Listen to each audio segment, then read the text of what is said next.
wrestling fans, and welcome one and all to FPW Homecoming 2016. I am your host and the voice of Fantasy Pro Wrestling and No Mercy Hardcore Wrestling, Shani Balaganoush. And for the next 3+ hours, you're going to be witnessing by far one of the most exciting wrestling action you will ever see in the comfort of your own home. This is going to be better than total non-stop action wrestling has ever had, because get this straight to your heads, fans. The new class of 2016-17 are prepped and set. We've got Little Mac from Punch-Out. We got Buzz Burnoff, the first boss of Double Dragon 2. We have the Swahili sensation Kibwe Sabira, or Sariba, excuse me, Kibwe. I don't want to be, mispronouncing your name and everything else. We've got Eliza Beth. We've got Colin Berry. And we've got Chris Calloway. Just to name you a few, fans, I'll be participating in the new class Gauntlet for the Gold. By the way, the winner of that contest will earn a shot for the Universal Championship. That means we have 2 women in the match. One of those 2 women may get a chance to become champion. For the very first time in Fantasy Pro Wrestling history, we will have a woman be a Universal Champion. That's how big this is. But fans, that's going to happen much later on this evening. We also have our big main event. Check this out, fans.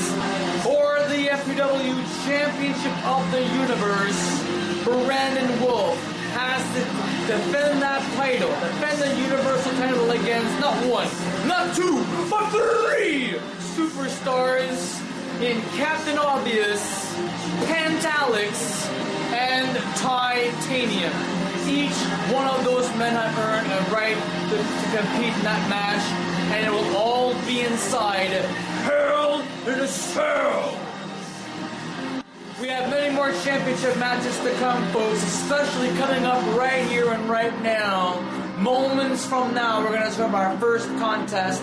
It is a last chance match. What does that mean, people? I'll tell you all what it means. It means that in this case, Eureka Brown and Adele Hasib have been trying so hard to capture the FPW Women's Tag Team Championships from Macy LeBlanc-Smith and Payne, collectively known as the Shit Disturbers. Well, this is their last chance. Whoever wins this match becomes the Tag Team Champions. There will be no more rematch. This is the last time we're ever going to see these 2 teams compete for those Women's Tag Team Championships. Now, I'm done blathering, fans. Let's go down to ringside where Tony Chimmel will call the action here at FPW Homecoming 2016. Fasten your seatbelts, fans. It's next. My anaconda don't. My anaconda don't. My anaconda don't want none unless you got buns, hon.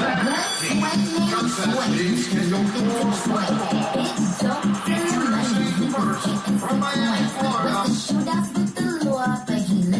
Alright, ladies and gentlemen, hopefully this is going to be the last time we're ever going to hear this theme song in a pay-per-view setting.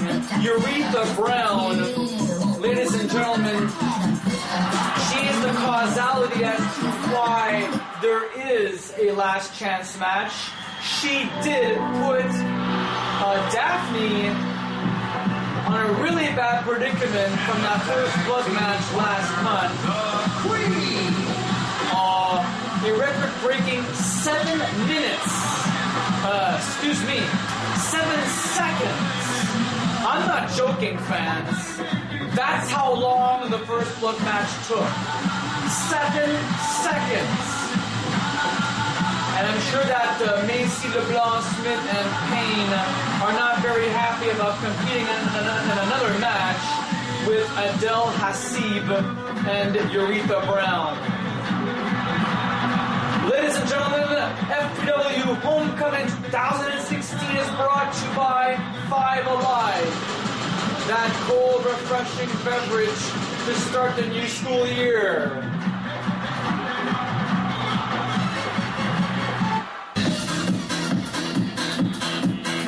And here comes the Shit Disturbers, the reigning, defending FPW Women's Tag Team Champion. Toronto, Ontario, Canada, Italy.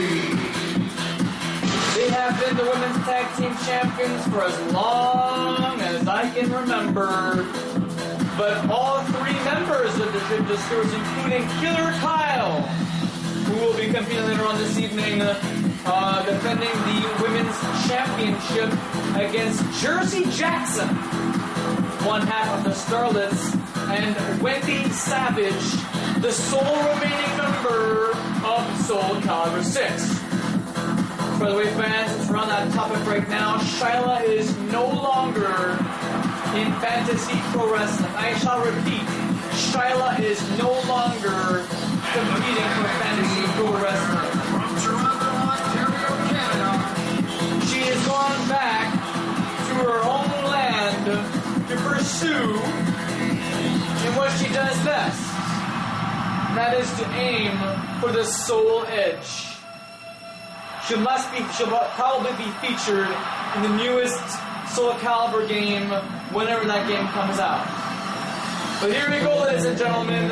Aretha Brown, Adele Hassib versus the Ship Disturbers for the Women's Tag Team Championship. And here we go, ladies and gentlemen. The bell has sounded. And this, like I said, fans, is the last chance match for the Women's Tag Team Championship in the FPW promotion. So there is a time limit of 30 minutes. There is disqualifications and a count out permitted, which means if anything should happen, that's the final result. Don't expect a Disney ending out of this match, friends. This is wrestling. And also the fact that the Ship Disturbers are very exhausted fighting the same tag team. And they've been fighting since the spring. We're almost near fall, fans. That means all summer long it's been this. It has to come to at some point. We need new teams. Because the Ship Disturbers seem to be unstoppable. Aretha's hooker boots digging into the back of Panda. Boom! Modified STO.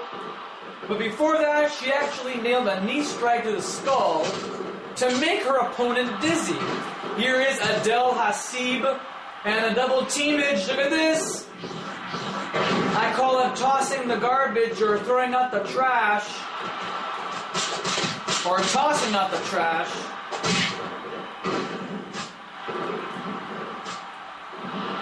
And when they first debuted, Adele Hassib and Aretha Brown a couple of years back, they didn't like each other very much. They hated one another, and they had competed in numerous best 2 out of 3 falls matches. Ultimately led to Adele Hassib getting the victory.